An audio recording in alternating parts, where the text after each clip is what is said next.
Hi, boys and girls. Today is day 5, or at least video 5, of our realistic fiction writing. And, boys and girls, I want to let you know that it's almost the end of first grade.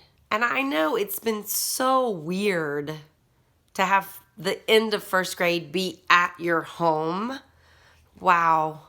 You know, just a side note, I believe that you guys all could make up stories of a kid who had to be at home for school. That might make an interesting story.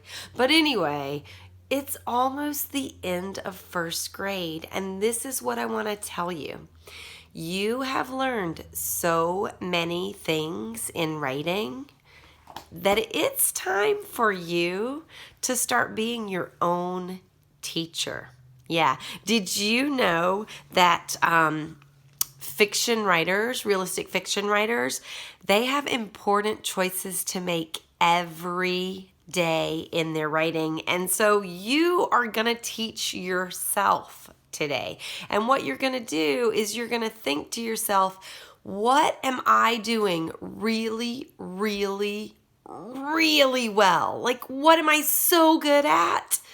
What am I knocking out of the park? Like, oh my goodness, I am the kind of writer who is brave and I use fancy words all the time and I spell my fancy words the very best I can.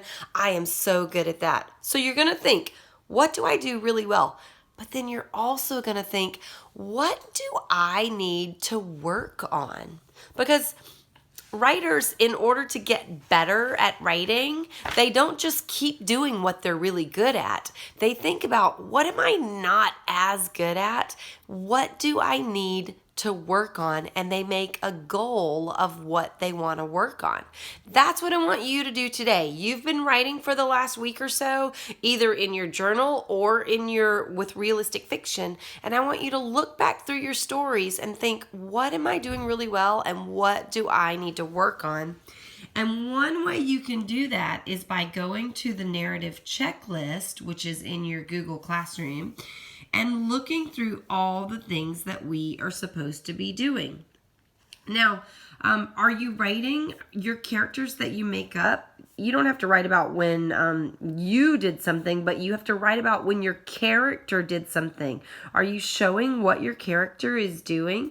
Are you making a good beginning for your story? Are you really good at starting a story and telling people what's going on? Are your pages in order? And are you using words such as and then and so? So are you adding on to your story and putting a lot of details with those words, with those connector words?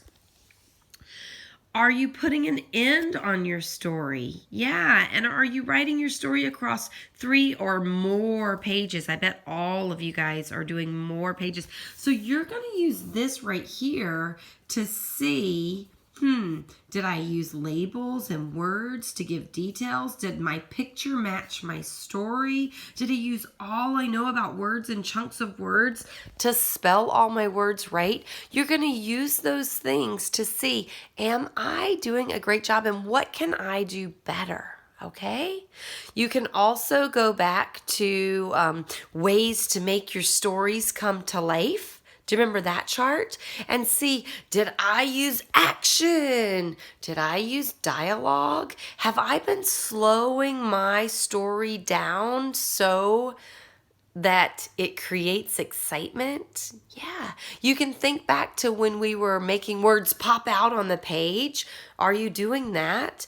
Find one thing that you think you can do better and make a goal around that. Say, today I'm going to work on the ending of my story to make sure you get your characters out of trouble.